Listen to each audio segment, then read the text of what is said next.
Sir ഈ ചരിത്ര പഠനത്തിലേക്ക് വരാനുള്ള പ്രധാനപ്പെട്ട കാരണം എന്താണ്? അതിനെക്കുറിച്ചൊന്ന് പറയാം. അല്ല, ഞാൻ പലപ്പോഴും പറയുന്ന ഒരു കാരണം ചരിത്രം എൻ്റെ തലയിലേക്ക് വന്നു വീഴുകയാണ്. ഒരു നാട് മുഴുവൻ അവരെ ചരിത്രകാരനെ കണ്ടെത്തുകയാണ്. അത് കഥ പറഞ്ഞാൽ മാത്രമേ അതിലൊരു പിന്നിൽ കഥയില്ല. അപ്പോഴാണ് ഞാൻ ഈ തെക്കേ തൃക്കരിപ്പൂര് പട്ടേൽ എന്ന് പറയുന്ന 3 വയസ്സിൽ ആ പണിയിൽ പെട്ടു. എൻ്റെ വിദ്യാഭ്യാസത്തിൽ മുടങ്ങി. അങ്ങനെ ഇരിക്കുമ്പോൾ അവിടെ പണിയെടുക്കുമ്പോൾ അവിടെയുള്ള പൂരക്കളികൾ, തെയ്യങ്ങൾ, കർഷക പ്രസ്ഥാനത്തിൻ്റെ ചരിത്രം, ഈ സ്ത്രീകൾ നീതി അടക്കാൻ വേണ്ടിയിട്ടുള്ള കഷ്ടപ്പാടുകൾ, ഇതെല്ലാം കണ്ടുപിടിച്ചു എനിക്ക് ഉപരിപഠനത്തിന് പോകണമെന്നുണ്ട്. അപ്പോൾ പട്ടേലറായിട്ട് തെക്കേ തൃക്കരിപ്പൂര് തെക്കൻ കർണാടക ജില്ലയുടെ ഏറ്റവും തെക്കേ അറ്റത്തെ വില്ലേജിൽ ഞാൻ ചേർത്തു. തെക്കൻ കർണാടകയുടെ തെക്കേ അറ്റത്ത് 118 നമ്പർ വില്ലേജിൽ. അപ്പോൾ അവിടെ തെയ്യത്തിൻ്റെ കഴിവുണ്ട്, രാമവില്യം കഴിവ്, പ്രശസ്തമായ കഴിവ്, തെയ്യങ്ങളുടെ നാട്, കർഷക പ്രസ്ഥാനത്തിൻ്റെ നാട്. ഇതെല്ലാം കണ്ടപ്പോൾ കടത്തനാട് റീജിയനിലാണ് ഞാൻ ജനിച്ചു വളർന്നത്. വടകരയിൽ ചോമ്പാല. അതായത് എൻ്റെ കുടുംബത്തിന് കടത്തനാടും സ്വത്തുക്കളും വീടുകളും അവിടെയുണ്ട്. അപ്പോൾ ഇതെല്ലാം കണ്ടപ്പോൾ ഇത് പഠിക്കണം എന്നുള്ള നിലയിലാണ് ഞാൻ കാലിക്കറ്റ് യൂണിവേഴ്സിറ്റിയിൽ നടരാജ ഗുരുവിനെ ഉപദേശിച്ചത്. ചരിത്രത്തിൽ ശിക്ഷനായി ഈ പ്രഗത്ഭ പണ്ഡിതന്മാരെ. അപ്പോൾ അവിടെ നിന്നുള്ള ഒരു വളർച്ചയാണ് വാസ്തവത്തിൽ. നടരാജ ഗുരുവിൻ്റെ എഴുതിക്ക് കൊടുത്ത് നടരാജ ഗുരുവായി ഞാൻ കൊടക്കാട് ആശ്രമത്തിൽ വെച്ച് ഗുരുശിഷ്യരന്മാരെ പോലെ എൻ്റെ കവിതാ സമാഹാരത്തിന് ഒരു ആമുഖം എഴുതിയിട്ട് ഗുരുവാണ്, നല്ല ഭാവനയുണ്ട് എന്നെല്ലാം പറഞ്ഞു. അപ്പോൾ ഞാൻ ഗുരുവിനെ ചോദിച്ചു, ഗുരു എനിക്കിങ്ങനെ പൊളിറ്റിക്കൽ സയൻസിനെ ഞാൻ പോകേണ്ടതല്ല, ചരിത്രം പോകേണ്ടത്, ചരിത്രം പഠിക്കാൻ. അപ്പോൾ MGS നാരായണൻ്റെ കത്തിലൂടെ എന്നെ പരിചയപ്പെടാൻ. അപ്പോൾ ഗുരു എനിക്കൊരു കത്ത് അയച്ചു. കാലിഫോർണിയയാണ്. യൂണിവേഴ്സിറ്റിയിൽ ലെക്ചറായിട്ട് വർക്ക് ചെയ്യുന്നത്. ആ നീലേശ്വരത്ത് വന്നപ്പോഴാണ് ഞാൻ കാണുന്നത്. അപ്പോൾ ഗുരു എഴുതിയെന്ന് പറഞ്ഞു കഴിഞ്ഞാൽ ചരിത്രമാണ് കുറിപ്പ് പഠിക്കുന്നത്. അതായത് പൊളിറ്റിക്കൽ സയൻസ് എന്ന് പറഞ്ഞാൽ വെറും ഫ്രൂട്ട് മാത്രമാണ്, ചരിത്രമാണ് ട്രീ. അപ്പോൾ ഒരു സന്യാസി പറയുന്നതല്ലേ. നേരെ ഞാൻ ചരിത്രത്തിൽ പോയിട്ട് MGSൻ്റെ ശിഷ്യനായിരുന്നു. MGS ശ്രീകുമാരൻ നായർ TK ഇന്ത്യയിലെ പ്രഗത്ഭ 3 ചരിത്രകാരൻ. അപ്പോൾ തന്നെ 29 വയസ്സ് കഴിഞ്ഞിട്ടാണ് ഞാൻ പഠിക്കാൻ പുസ്തകം എടുത്തിട്ട് പോകുന്നത്. അപ്പോൾ ഇവരെ ഗവേഷണങ്ങളിലെല്ലാം എന്നെ പങ്കെടുപ്പിക്കും. അവിടെ ചേർന്ന് പഠിക്കുന്ന കാലത്ത് തന്നെ എൻ്റെ തെയ്യത്തെ പറ്റിയിട്ട് ഇന്ത്യൻ എക്സ്പ്രസ്സിൽ ലേഖനം വന്നിരുന്നു. അത് കണ്ടപ്പോൾ MGSും രവീന്ദ്രനെല്ലാം പറഞ്ഞ കുറുക്കി ഇതിനെപ്പറ്റി ഒരു TK രവീന്ദ്രൻ കേരളത്തിൽ നിന്നാലും അങ്ങനെ ഇംഗ്ലീഷിലൊരു പുസ്തകം. അപ്പോൾ ഈ ഹീറോ വർഷിപ്പ് സെമിനാറിന് വേണ്ടിയിട്ട് എന്നെ സ്വന്തൈമർ എന്ന് പറയുന്ന ജർമ്മൻ പ്രൊഫസർ, സോഷ്യോളജിസ്റ്റ്, കർണാടക യൂണിവേഴ്സിറ്റിയിലേക്ക് ഈ വീരക്കല്ലുകളുടെ സെമിനാറിലേക്ക് ക്ഷണിച്ചു. അവിടെയെല്ലാം പോയിട്ട് ഞാൻ പ്രസംഗം മാത്രമല്ല, ഈ വീരക്കല്ലും തെയ്യവും തമ്മിലുള്ള, സംഘകാലവും തെയ്യവും തമ്മിലുള്ള ലിങ്ക് ഞാൻ സ്ഥാപിച്ചു കൊടുത്തു. സ്വന്തൈമർക്കെല്ലാം വലിയ സന്തോഷമായി. അന്ന് എൻ്റെ കൂടെ വന്ന കണ്ണൻ പെരുവണ്ണാൻ എന്താ ചെയ്യേണ്ടത്? കണ്ണൻ പെരുവണ്ണ ഞാൻ പറഞ്ഞു, പൈസയല്ല കൊടുക്കട്ടെ, നിങ്ങൾ നർത്തകരത്വം ഡാൻസിങ് ജവൽ എന്ന് പറഞ്ഞിട്ട് പേര് കൊടുക്കുന്നത്. അപ്പോൾ ആയിക്കോട്ടെ, ഇയാൾക്ക് എന്താ കിട്ടിയതെന്ന് തിരിഞ്ഞിട്ടില്ല, ഇയാളെന്താ കൊടുത്തത് അയാൾക്ക് തിരിഞ്ഞിട്ടില്ല, എനിക്ക് മാത്രമേ അറിയുള്ളൂ. അപ്പോൾ ഈ കണ്ണൻ പെരുവണ്ണാൻ്റെ നൃത്തം മൃണാളിനി സാരാഭായി കാണാം ടാറ്റാ തിയേറ്ററിൽ വെച്ചിട്ട് കാണുകയാണ്. എന്തിനെന്ന് പറഞ്ഞാൽ ഏഷ്യാഡിൽ തെയ്യം വേണോ വേണ്ടോ എന്നുള്ള ചിന്ത. അപ്പം ഇതിന് എന്നെ അവർ പിടികൂടി, തെയ്യം കൊണ്ട് ഞാൻ പോയി. അപ്പം നാളിന് പറയുന്നത് ഇത്രയും വലിയൊരു പുരുഷ താണ്ഡവം അതിനോട് പേരില്ലപ്പോൾ ഞാൻ കണ്ടിട്ടില്ല. എൻ്റെ ഇപ്പോഴത്തെ ഒരു പക്ഷേ കഴിഞ്ഞ 2 മാസത്തിനുള്ളിൽ എഴുതിയ പുസ്തകം ഇതാണ്. അതായത് ചരിത്രം, വക്രീകരണം, തിരുത്തെഴുത്ത്. ഇതെന്താ ഇന്ത്യയിൽ നടക്കുന്നതെന്നാണ് ഞാൻ ആലോചിക്കുന്നത്. ഇപ്പോൾ തിരുത്തെഴുത്ത് പല ഘട്ടത്തിലും നടന്നിട്ടുണ്ട്. കയ്യൂർ സമരം, സ്വാതന്ത്ര്യ സമരം എല്ലാം എഴുതി പറഞ്ഞ ആൾക്കാർ ഇവിടെയുണ്ട്, പെൻഷൻ നിഷേധിച്ചവരുണ്ട്, എല്ലാം ഉണ്ട്. ഇപ്പോഴും ഞാൻ നടക്കുന്ന അഖിലേന്ത്യാ തലത്തിൽ കാണുന്നത് രാഷ്ട്രീയ ലക്ഷ്യത്തിന് വേണ്ടിയിട്ട് ഓരോ ചരിത്രവും മാറ്റിവെച്ച് അതിൽ ഈ മുസ്ലിം ചരിത്രം എന്ന് പറയുന്നത് ആകപ്പാടെ നിഷേധിച്ചുകൊണ്ട് നിരോധിച്ചുകൊണ്ടുള്ള ഒരു പ്രവർത്തനം നടക്കുക. ഇപ്പോൾ 1947 വരെയുള്ള ബിൽഡിങ്ങുകളുടെ ചരിത്രം നമ്മൾ ചിന്തിക്കരുതെന്ന് പറഞ്ഞു. 92-ലെ ഹൈക്കോടതി വിധിയും അത് തന്നെ പറയുന്നു. പക്ഷെ ഇപ്പോഴെന്താന്ന് പറഞ്ഞാൽ ചില ജഡ്ജിമാർ അതിൻ്റെ ഇത് മാന്താൻ ആർക്കിയോളജിക്കൽ ഗവേഷണം. അങ്ങനെയാണെങ്കിൽ ഇന്ത്യ 2000 കൊല്ലത്തെ പൈതൃകമുള്ളൊരു രാജ്യമാണ്. അമേരിക്ക ആസ്ട്രേലിയയിൽ 500 കൊല്ലത്തെ ചരിത്രമുള്ളൂ. അപ്പോൾ ഇവിടെയാണെങ്കിൽ നോക്കുമ്പോൾ നമുക്കറിയാം ജൈനനെയും ബുദ്ധനെയും എല്ലാം കാണാം. അതേസമയത്ത് മുസ്ലിംസിനെ കാണാൻ കഴിയും. ഇതെല്ലാം നമ്മൾ നോക്കിയിട്ട് ഇതെല്ലാം പിടിച്ചടക്കാൻ നോക്കിയാൽ ഈ ഇന്ത്യ എന്ന് പറയുന്ന രാജ്യം നിൽക്കുമോ എന്നാണ് ഞാൻ ചോദിക്കുന്നത്. ഇപ്പോൾ നിങ്ങൾ പുൽപ്പള്ളിയിൽ ഞാൻ വന്നു നോക്കി, അവിടെ 12ാം നൂറ്റാണ്ടിലെ ജൈന ക്ഷേത്രം ഉണ്ടായിരുന്നു. അത് ഭഗവതിക്കാവായിട്ടായിരുന്നു ആരാധിക്കുന്നത്. പിന്നെ ഒന്ന് നിങ്ങൾ പറഞ്ഞാൽ ഇഷ്ടപ്പെടുമെന്ന് എനിക്കറിയില്ല, ഗണപതി വട്ടം. ഗണപതി വട്ടത്തിലുള്ള ഏറ്റവും വലിയ ഗണപതി ക്ഷേത്രം ജൈനൻ്റെ സ്മാരകമായിട്ട് നിൽക്കുന്നത് ഞാൻ അവിടെ കണ്ടിട്ടുണ്ട് 70കളിൽ. അപ്പോൾ അതിനുശേഷം വന്ന മാറ്റങ്ങളാണ്. അപ്പോൾ ഈ മാറ്റങ്ങളെല്ലാം നമ്മൾ പൊക്കി സമൂഹങ്ങൾ തമ്മിൽ അടിയുണ്ടാക്കാൻ പാടുന്ന വിധത്തിലുള്ള ചരിത്ര രചനയാണ് ഇന്ന് നടന്നുകൊണ്ടിരിക്കുന്നത്. അത് ചരിത്രകാരന്മാർ അതിന് പോകുന്നത് എന്താണ്? അപ്പോൾ ഈ ചരിത്ര വക്രീകരണത്തിൽ മാത്രമല്ല, ചരിത്രം മുമ്പ് തന്നെ തെറ്റായ വിധത്തിൽ വ്യാഖ്യാനിച്ചിട്ട് ഇപ്പോൾ ഗുജറാത്തിൽ പഠിപ്പിക്കുന്ന ചരിത്രം എന്താ, ഉത്തർപ്രദേശിലെ ചരിത്രം എന്താണ്, തമിഴ്നാട്ടിലെ ചരിത്രം എന്താണ്, ഇങ്ങനെ ഓരോ പ്രദേശത്തിൻ്റെ ചരിത്രം നോക്കുമ്പോൾ വക്രീകരണം നടന്നു എന്ന് പാർലമെൻറ്റിൽ മുമ്പ് തന്നെ ഒരു ഡിസ്കഷൻ ഉണ്ടായിട്ട് വിപിൻ ചന്ദ്ര കമ്മീഷൻ അവർ പോസ്റ്റ് ചെയ്തു. വിപിൻ ചന്ദ്ര ചെയർമാനായിട്ട് എന്നെ അദ്ദേഹം ക്ഷണിച്ചതുകൊണ്ട് മൈസൂർ യൂണിവേഴ്സിറ്റിയിൽ പോയിട്ട് പാഠപുസ്തകങ്ങൾ ഞങ്ങൾ പരിശോധിച്ചപ്പോൾ എനിക്ക് തന്ന പുസ്തകം ഗുജറാത്തിലെ പുസ്തകം 8, 9, 10, 11 വന്നതില്ല. അപ്പോൾ ആ പുസ്തകം ഞാൻ നോക്കിയപ്പോഴേ ശിവജി മറാത്തരും അതുപോലെ ഔറംഗസീബും തമ്മിലുള്ള യുദ്ധങ്ങൾ മുഴുവൻ വർഗീയ കലാപങ്ങളായിട്ടാണ് അവർ വ്യാഖ്യാനിച്ചിട്ടുള്ളത്. അപ്പോൾ ഇത് വായിച്ചപ്പോൾ ഞാൻ ആ റിപ്പോർട്ടിൽ എഴുതി, ഇത് വായിക്കുന്ന തലമുറ, പഠിക്കുന്ന തലമുറ ഒരു 10 കൊല്ലത്തിന് കഴിഞ്ഞാൽ വർഗീയ കലാപത്തിന് സന്നദ്ധമാവുന്നതാണ് ഞാൻ എൻ്റെ അന്നത്തെ റിപ്പോർട്ടിൽ എഴുതിയത്. അത് ശരിക്കും വന്നല്ലോ, നമുക്കറിയാലോ. പിന്നീട് ഗുജറാത്തിലുണ്ടായ കലാപങ്ങളും ബാക്കിയുള്ളത് ഞാൻ അതിലേക്ക് പോകുന്നില്ല. അപ്പോൾ ഇന്ന് നോക്കുമ്പോഴെന്താണ്, പാഠപുസ്തകങ്ങളിലെല്ലാം തന്നെ ഒന്ന് മാറ്റിയിട്ട് ഇപ്പോൾ APJ അബ്ദുൽ കലാമിൻ്റെ റോഡ്, വാസ്തവത്തിൽ ആ ഔറംഗസീബിൻ്റെ റോഡ് പേര് മാറ്റിയിട്ട് ഇത് കൊടുക്കേണ്ട ആവശ്യമുണ്ടല്ലോ. അക്ബറിൻ്റെ പേര് മാറ്റുകയാണ്, മുഗൾ കോട്ടയുടെ പേര് മാറ്റുകയാണ്. ഈ പേര് മാറ്റൽ ഇതെല്ലാം തമ്മിൽ ചരിത്രത്തിൻ്റെ അടിവേരുകൾ മാറ്റിയെടുത്ത് ഹൈന്ദവവൽക്കരണത്തിൻ്റെ ഒരു പ്രോസസ്സ് ഇവിടെ നടന്നുകൊണ്ടിരിക്കുകയാണ്. ഇപ്പോൾ ഇന്ത്യൻ ആർക്കിയോളജി എന്ന് പറഞ്ഞാൽ കണ്ടിങ്ഹാം മുതൽ തുടങ്ങിയിട്ടുള്ള ആർക്കിയോളജി വകുപ്പ് ലോകത്തിലെ തന്നെ ഏറ്റവും പ്രശസ്തമായിട്ടുള്ള വകുപ്പാണ്. ഇപ്പം നൈൽ നദിയിലെ മാറ്റങ്ങൾക്ക് വേണ്ടിയിട്ട് ഇന്ത്യൻ ആർക്കിയോളജിസ്റ്റുകളാണ് പോയത്. ഇപ്പം മാത്യു എന്ന് പറയുന്ന IIT മദ്രാസിലെ പ്രൊഫസർ, അദ്ദേഹം ഇവിടെയുള്ള സൗത്ത് ഈസ്റ്റ് ഏഷ്യയിൽ ചെയ്ത പ്രവർത്തനങ്ങൾ എനിക്കറിയാം, ബരബുദ്ദൂറും മറ്റും രക്ഷിച്ചത്.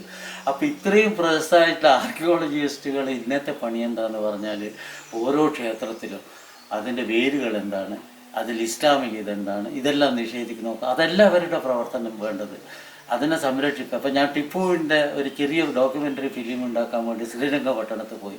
ഇത്രയും മോശപ്പെട്ട ഒരു ആർക്കിയോളജിക്കൽ സൈറ്റ് ഞാൻ കണ്ടിട്ടില്ല. എന്തുകൊണ്ട്? എൻക്രോച്ച്മെൻറ്റ്, കുടിലുകൾ, ടിപ്പുവോടുള്ള അവഗണനയാണ് വാസ്തവത്തിലത്. ടിപ്പുവിന് വേണ്ടിയിട്ടൊരു സെമിനാർ ഇവിടെ ഉണ്ടാക്കി മൈസൂർ യൂണിവേഴ്സിറ്റിക്കാർ. ആ സെമിനാർ നടത്താൻ സംഘപരിവാർ സമ്മതിച്ചില്ല. എന്നിട്ട് പിന്നീട് വന്ന സെമിനാർ എങ്ങനെയാണ്, ഹൈദരാബാദിൻ്റെ എക്കോണമി എന്ന് പറയുന്ന ഒരു സെമിനാർ വെച്ചു. ഞാനും ഷെയ്ഖ് അലി എല്ലാം അതിൽ പ്രസംഗിച്ചു. അതിൽ ഞങ്ങൾ ടിപ്പുവിനെ കൊണ്ടുവന്നു. ഇതൊരു ക്യാമോഫ്ലാഷ്ഡ് ആയിട്ടുള്ള ഭാഗമാണ്. അപ്പോൾ ടിപ്പു എന്താ ചെയ്തത്? ഇപ്പം ഞാൻ പറഞ്ഞുതരാം, മറാത്തരെയും ബാക്കി നൈസാമിൻ്റെ ആളുകൾ ഇന്ത്യൻ പാർലമെൻറ്റിലിരുന്ന് ഭരിക്കുക. ഈ ടിപ്പുവിൻ്റെ ആൾക്കാരെന്താ ചെയ്യുന്നത്? 5ാം തലമുറ 6ാം തലമുറ ഓട്ടോറിക്ഷയും സൈക്കിൾ റിക്ഷയും വലിച്ചിട്ട് കൽക്കത്ത പട്ടണത്തിൽ ജീവിക്കുകയാണ് ചെയ്യുന്നത്. അതിലൊരു പെൺകുട്ടി ഞങ്ങളെ ഷൂട്ട് ചെയ്യാൻ പോയവരോട് പറഞ്ഞു, ഒരു തുന്നൽ മെഷീൻ എനിക്ക് വാങ്ങിത്തരും, എന്നാൽ അത് തുന്നിയിട്ട് ഞാൻ ജീവിച്ചു കൊള്ളുന്നു. അപ്പോൾ ഇപ്പോഴും ആർക്കിയോളജി വകുപ്പ് ചെയ്യുന്നത് പണിയിൽ ഞാൻ തൃപ്തികരമല്ല.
ഈസ്റ്റ് ഇന്ത്യ കമ്പനിയുടെ തലശ്ശേരി ഫാക്ടറിൻ്റെ പേപ്പേഴ്സൊക്കെ നോക്കുമ്പോഴെന്തായി, പഴശ്ശി കൊട്ടിയോട്ട് റബലി എന്ന് പറഞ്ഞ ധാരാളം പേപ്പർ, ഒരുപക്ഷെ യൂണിയൻ്റെ പുസ്തകം വായിച്ചിരിക്കും തീർച്ചയാണ്. കാരണം പഴശ്ശി രാജാവ് എന്നുള്ള പുസ്തകം ഞാൻ എഴുതി, അത് ഞാൻ മലയാളത്തിൽ എഴുതി. ബാക്കി എൻ്റെ ഇംഗ്ലീഷിൽ എഴുതുമ്പോൾ എൻ്റെ നാട്ടുകാർ ഇവിടെ എന്ത് നടന്നു എന്നുള്ളത് മലയാളത്തിൽ അറിയാം.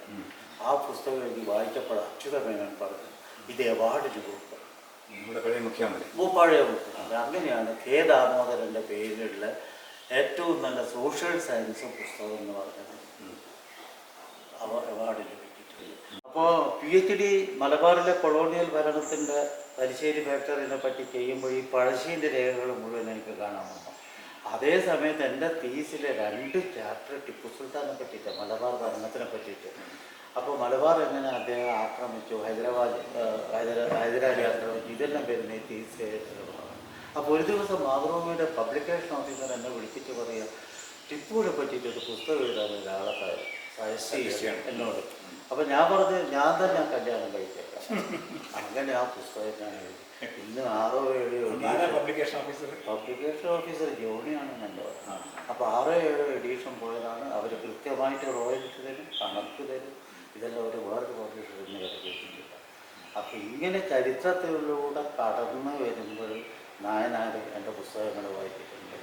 അദ്ദേഹം ഒരു ദിവസം അദ്ദേഹത്തിൻ്റെ ഓഫീസിൽ പോകുമ്പോൾ ഉണ്ട് പഴശ്ശിരാജ വായിച്ചുകൊണ്ടിരിക്കുന്ന പുസ്തകം അദ്ദേഹത്തിന് മേടിച്ചത്.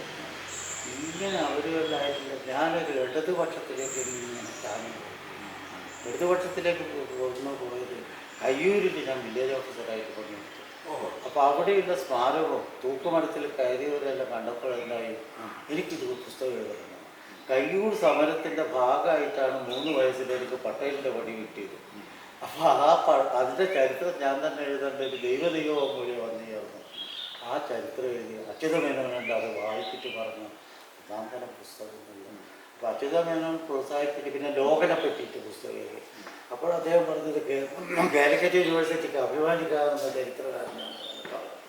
അപ്പോൾ ഈ നിലയിൽ സമൂഹം എന്നെ തന്നെ കാലിക്കറ്റ് യൂണിവേഴ്സിറ്റിയിൽ ജോലി ചെയ്യുമ്പോൾ ലെക്ചർ എന്നെല്ലാം പറയുമ്പോൾ അതിൻ്റെ ഇടയിൽ ഞാൻ അവിടെ പ്രൊഫസർ ആകുമെന്നുള്ള സംശയം കൊണ്ടൊരു മംഗലാപുരത്തേക്ക് ഒരു യാത്ര നടത്തി. അത് ഈ ഷെയ്ഖാജി എന്നെ അവിടെ പ്രൊഫസർ നിയമിച്ചു. ആ പ്രൊഫസറായിട്ട് അവിടെ എൻ്റെ പെൻഷൻ്റെ പ്രശ്നമെല്ലാം വരുന്നത് കണ്ടിട്ട് ഞാൻ നേരെ മടങ്ങിയിട്ട് കോഴിക്കോട്. അപ്പോൾ കോഴിക്കോടേക്ക് വന്നപ്പോൾ വീണ്ടും റീഡറായി, പ്രൊഫസർ റീഡറായി. പിന്നെ 2-3 മാസം റീഡറായിട്ട് പ്രൊഫസർ പദവി അവർക്ക്. ആ അവസരത്തിലാണ് ഞാൻ ഈ ഭൂപരിഷ്കരണത്തെ പറ്റിയിട്ട് എല്ലാം പഠിക്കാൻ പറ്റുന്നത്. അപ്പോൾ ഭൂപരിഷ്കരണം പഠിക്കാൻ വേണ്ടിയിട്ട് ക്യൂബയിലേക്ക് പോകാൻ എനിക്ക് അവസരം. ക്യൂബയിലേക്ക് 83 അതിനു മുമ്പ് ബ്രിട്ടീഷ് കൗൺസിലിൽ പോയിട്ട് ഇന്ത്യ ഓഫീസ് ലൈബ്രറിയിലെല്ലാം ഗവേഷണം നടത്താനുള്ള അവസരം ഉണ്ടായി. പിന്നെ ആംസ്റ്റർഡാമിൽ ഞാൻ എൻ്റെ അങ്കിള് സ്വാമിൻ്റെ വീട്ടിൽ താമസിച്ചിട്ട് കേരള ഡച്ച് ബന്ധങ്ങളെ പറ്റിയിട്ട് പഠനം നടത്തി. അങ്ങനെ ഒരു എക്സ്പോഷർ എനിക്ക് കിട്ടുകയും ഡച്ച് ബന്ധങ്ങളെ പഠനം പ്രസിദ്ധീകരിച്ചിട്ടുണ്ട്. ആ പഠനം പേപ്പേഴ്സായിട്ട് വന്നിട്ടുണ്ട്. അപ്പോൾ അങ്ങനെയാണ് വന്നു കഴിഞ്ഞിട്ട് ഇന്ത്യയിൽ അറിയപ്പെടുന്ന ഭൂപരിഷ്കരണത്തിൻ്റെ ചരിത്രകാരനായിട്ട് സ്പെഷ്യലൈസേഷനിലേക്ക് ഞാൻ അറിയാതെ പോകുക. ഈസ്റ്റ് ഇന്ത്യ കമ്പനി, മലബാർ കലാപം, ഭൂപരിഷ്കരണം, ഇങ്ങനെയുള്ള ലോകൻ്റെ എഴുത്ത്, കുടിയായ്മ, ഇങ്ങനെ എൻ്റെ പട്ടേൽ പണിയെടുത്ത ആശയങ്ങൾ ഈ പട്ടേൽ പണി പരമ്പരാഗത 1816 പണിയത്. അതായത് കളക്ടർ, വില്ലേജ് കളക്ടറെ പോലെയുള്ള 4 അധികാരങ്ങളുണ്ട്. മജിസ്ട്രേറ്റിയൽ പവർ, പിന്നെ സിവിൽ പവർ, ഇതെല്ലാം ഉള്ളതാണ്. റവന്യൂ പവർ, ജനന മരണ രജിസ്റ്റർ എല്ലാം. അപ്പോൾ അതെടുത്ത ജനങ്ങളുടെ അനുഭവങ്ങൾ, അവരുടെ കഷ്ടപ്പാടുകൾ കണ്ടതും ഇതെല്ലാം കൂടിയിട്ട് എൻ്റെ മാർസിയൻ ആശയങ്ങൾ MGSൻ്റെ കീഴിലെല്ലാം പഠിച്ചത് വളർന്നു വന്നു ഇടതുപക്ഷത്തിലേക്ക് വളർന്നു വരികയായി. അത് ഇടതുപക്ഷം എൻ്റെ പുസ്തകം EMS ഒരു അവസരം എൻ്റെ മൈസൂർ യൂണിവേഴ്സിറ്റിയിലെ പുസ്തകം വായിച്ചിട്ട് പറഞ്ഞത് കുറുപ്പിനെ പോലുള്ള ചരിത്രകാരന്മാരെ മാർക്സിസ്റ്റ് പാർട്ടി കടപ്പെട്ട് എന്ന് അദ്ദേഹം എഴുതണമെങ്കിൽ എനിക്ക് മാത്രമല്ല എൻ്റെ തലമുറയിലെ ചരിത്രകാരന്മാർ മുഴുവൻ അദ്ദേഹമാണ്. അപ്പോൾ ഈ നിലയിലുള്ള വളർച്ചയെല്ലാം കഴിഞ്ഞിട്ടാണ് ഞാനൊരു വൈസ് ചാൻസലർ. അത് ഞാനതിൻ്റെ പിന്നാലെ പോകുന്നത്. വൈസ് ചാൻസലർ പദവിക്ക് വേണ്ടിയിട്ട് ഒരുപക്ഷെ അന്ന് EMS ജീവിച്ചിരിക്കുമ്പോൾ കാലിക്കറ്റ് യൂണിവേഴ്സിറ്റിയിൽ ആദ്യമായിട്ട് ഇടതുപക്ഷ ഒരു വൈസ് ചാൻസലർ നിയമിക്കുന്നു. അപ്പോൾ എൻ്റെ നായനാർ നായനാർ എന്നെ കണ്ടെത്തി. ഞാൻ അദ്ദേഹത്തെ കാണാൻ പോയപ്പോൾ പറഞ്ഞു, എടോ ഞാനിവിടെ സമരം ചെയ്തിട്ടിരിക്കുന്നു, അതുപോലെ അവിടെ സമരം ചെയ്തിരിക്കുന്നു. പറഞ്ഞപ്പോഴെന്താ സമര ഭൂമിയാണെന്താണ് ഞാൻ പടയും പോയിട്ട് പട്ടപ്പെട്ട് പോകുന്നത്. അപ്പം അതിനെല്ലാം നേരിട്ട് കൊണ്ട് ഒരു നല്ല ഭരണകർത്താവെന്ന പാർട്ടി എന്ന നിലയിലേക്ക് പിന്നീട് എനിക്ക് ഈ centre for heritage studies Tripunithura തകർന്നു കിടക്കുന്നൊരു സ്ഥാപനങ്ങളുടെ കയ്യിലെത്തി. അപ്പോൾ ഈ ഹെറിറ്റേജ് സ്റ്റഡീസിലേക്ക് വന്നതോട് കൂടിയിട്ട് എൻ്റെ കാഴ്ചപ്പാടുകളിൽ വീണ്ടും മാറ്റം വരികയാണ്. ആദ്യം മുതൽ മാറി വന്ന് ഭൂപരിഷ്കരണം ഇതെല്ലാം വിട്ട് കൾച്ചറിലേക്ക് പോവുകയാണ്. കൾച്ചറിലേക്ക് വന്നപ്പോൾ വീണ്ടും തെയ്യത്തിൻ്റെ പഠനം വരുന്നു. പിന്നെ തറവാടുകൾ എങ്ങനെ വരുന്നു, കർഷക പ്രസ്ഥാനം മാത്രം പഠിച്ചാൽ പോരാ, ഈ ജമ്മിയും ഫ്യൂഡലിസം എങ്ങനെയാണ് ഉണ്ടാകുന്നത്, ഇങ്ങനെയുള്ള പുതിയ മേഖലകളിലേക്ക്. എന്തുകൊണ്ട് അപ്പോൾ കാർഷിക ബന്ധങ്ങളെ പറ്റിയിട്ടുള്ള അടിസ്ഥാനപരമായിട്ടുള്ള പഠനത്തിന് എനിക്ക് സൗകര്യം കിട്ടി. കയ്യൂരിൽ ഞാൻ നേരിട്ട് പണിയെടുത്തു. കയ്യൂരിൽ പണിയെടുക്കാൻ മാത്രമല്ല, ഈ സഖാക്കൾ ക്രിമിനൽ കുറ്റത്തിലാണ് ജയിലിലെത്തിക്കുന്നത്. അപ്പോൾ ഈ കണ്ണൂരിൽ ജയിലിൽ അവരെ പ്രതിമ സ്ഥാപിക്കണം ഫ്രീഡം ഫൈറ്റേഴ്സ് എന്നതിന് വേണ്ടിയിട്ട് 25 കൊല്ലത്തോളം ഞാൻ ശബ്ദിച്ചിട്ടുണ്ട്.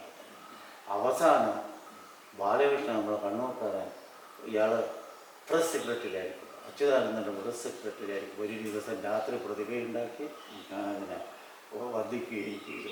അപ്പം ഇങ്ങനെ കാർഷിക പിന്നീട് കയ്യൂരെഴുതിയത് ആ ഗ്രാമത്തിൽ പണിയെടുത്തു. അതിൻ്റെ ഭാഗമായിട്ട് അപ്പം ഭൂപരിഷ്കരണം ഇതെല്ലാമായിട്ട് അടിസ്ഥാനപരമായിട്ട് എനിക്ക് ബന്ധപ്പെടാൻ കഴിയും. അതിൻ്റെ പ്രോസസ്സിൽ ഞാൻ പങ്കാളില്ല. അങ്ങനെ കർഷക സമരങ്ങളിലേക്ക് വരുമ്പോഴാണ് 45 മുതൽ 52 വരെ കേരളത്തിലെ കാർഷിക കലാപങ്ങൾ, അതായത് കമ്മ്യൂണിസ്റ്റ് പാർട്ടി അന്ന് അണ്ടർഗ്രൗണ്ടിലാണ് കേരളീയനെല്ലാം കൂടിയിട്ട് ഈ കാർഷിക കലാപങ്ങൾ വരുന്നു. നമുക്കറിയാം തെലുങ്കാന, തില്ലങ്കേരി, സ്ഥലമാണ് ഒരുപടി സമരങ്ങൾ കിട്ടും. അതിൻ്റെ എല്ലാം ഡോക്യുമെൻ്റ് മുഴുവൻ മദ്രാസിൽ നിന്ന് എനിക്ക് സീക്രട്ട് കോൺഫിഡൻഷ്യൽ റിപ്പോർട്ടുകളാണ്. ഇത് കണ്ടെടുക്കാനൊരു ചരിത്രകാരന് കിട്ടില്ല. ചീഫ് സെക്രട്ടറിയുടെ പെർമിഷൻ എല്ലാം വാങ്ങണം. അതൊന്നും ആർക്കും കിട്ടാൻ പോകുന്നില്ല. അപ്പോൾ എനിക്കിത് കിട്ടിയത് എങ്ങനെയാണെന്ന് പറഞ്ഞാൽ, ചെറുപത്തൂരുകാർ കുഞ്ഞിക്കണ്ണൻ നായർ അതിൻ്റെ അസിസ്റ്റൻ്റ് ഡയറക്ടർ ആർക്കൈവ്സിൽ. അപ്പോൾ അയാൾ ഈ ഫയലുകളെല്ലാം അയാൾക്ക് നോക്കാൻ വേണ്ടി മേശപ്പുറത്ത് വന്നിട്ട് 8 മണി വരെ അദ്ദേഹം എനിക്ക് വേണ്ടിയിട്ട് അവിടെ ഇരിക്കും. അങ്ങനെ വാർപ്പെടുത്തിയ പുസ്തകമാണ്. ഇത്രയും മെറ്റിക്കുലസ് ഡോക്യുമെൻ്റ് ചെയ്ത ഒരു പുസ്തകം കേരളത്തിനെ പറ്റിയിട്ട് ഇതുവരെ. ആധികാരികമായിട്ട് പറയുന്നതെന്ന് പറഞ്ഞാൽ അതിൽ ഓരോ ചാപ്റ്ററിൻ്റെ ഡോക്യുമെൻറ്റേഷൻ മാത്രം 3-4 എല്ലാ ജിയോ ഓറൽ ഹിസ്റ്ററി. അത് വാസ്തവത്തിൽ ഈ കയ്യൂരും ഈ പുസ്തകവും കമ്മ്യൂണിസ്റ്റ് പാർട്ടി അധികാരത്തിലെത്തുന്നതിൻ്റെ ബാക്ക്ഗ്രൗണ്ടായിട്ട് ഇന്ന് ഈ പുസ്തകങ്ങൾ കാണാൻ വേണ്ടി ലണ്ടനിൽ നിന്ന് ഗവേഷകന്മാരുടെ അടുത്ത് വരാൻ കഴിയും. ഇപ്പോൾ തിരുവിതാംകൂറിൻ്റെ ആ രചന തന്നെ ബാസൽ മിഷനാണ്. അവിടെ ഒരു 100 തീസ് ഉള്ളത്. ഒരുത്തൻ്റെ തീസ് വേറൊരുത്തൻ എടുത്ത് അത് വേറൊരുത്തൻ എടുത്ത് അങ്ങനെ ബാസൽ മിഷൻ പഠനം പോയി.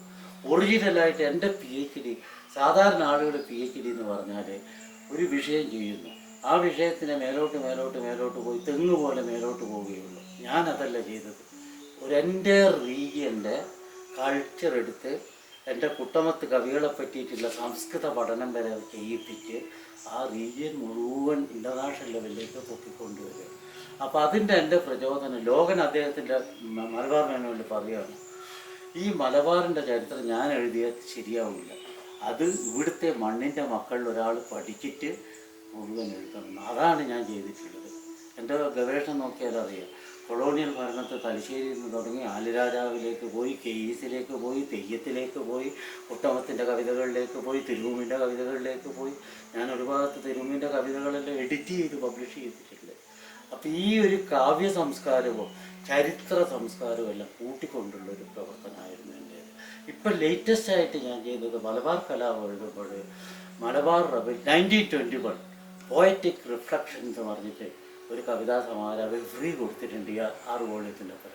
അതിൽ 32 കവിതകളാണ് മലബാർ കലാപത്തിൻ്റെ നേതൃത്വമുള്ളവരെ പറ്റിയിട്ട്. ഇന്ത്യയിൽ ഞാൻ 1857 പറ്റിയിട്ട് പോലും ഇത്ര ഒരു കവിതാ സമാഹാരമില്ല.